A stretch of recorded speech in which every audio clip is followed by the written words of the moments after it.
CM Revanth ఎప్పుడు కేసీఆర్ మంచినే కోరుకుంటారన్నారు MP Chamala Kiran Kumar.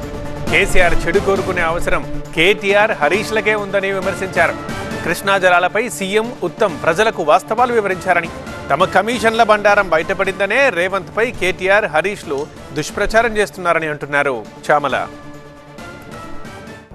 Krishna Godavari జలాలపై ప్రాజెక్టులు కేవలం కమిషన్ల కోసమే కట్టాలని ఆలోచన, నీళ్లు నిధులు నియామకాల నినాదాన్ని తుంగలోకి తొక్కినటువంటి విధానాన్ని ప్రజల ముందు తీసుకొచ్చి ప్రజలను చైతన్యవంతులు చేయడాన్ని ఇద్దరు బావాబామర్దులు హరీష్ రావు, కేటీఆర్ దొంగలు దొరికిన తర్వాత ఏదో విధంగా ప్రజల్ని తప్పుదోవ పట్టియాలని చెప్పి రేవంత్ రెడ్డి గారు కేసీఆర్ చావు కోరుకుంటున్నారని పదే పదే ఉరి తీయాలంటుండని చెప్పి ఒక విధంగా మాట్లాడుతూ తెలంగాణ ప్రజల మనసులో మళ్లీ రేవంత్ రెడ్డి గారి మీద విష ప్రచారం చేసే ప్రయత్నం చేస్తున్నారు.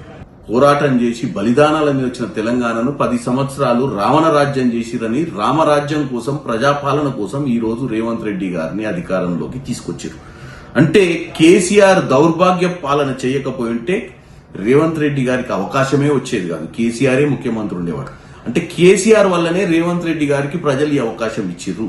అటువంటి కేసీఆర్ ని రేవంత్ రెడ్డి గారు ఎందుకు ఆయన చావాలనో, ఆయనకు చెడు జరగాలని కోరుకుంటారు?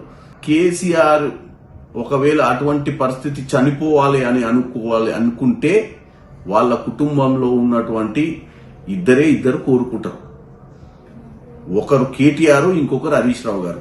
ఎందుకంటే ముఖ్యమంత్రి పదవి కోసం కేటీఆర్ మొత్తం పార్టీనే ఆయన ఆధీనంలోకి తీసుకోవాలని హరీష్ రావు గారు తహతలాడుతున్న విషయాన్ని తెలంగాణ ప్రజలు గమనిస్తారు.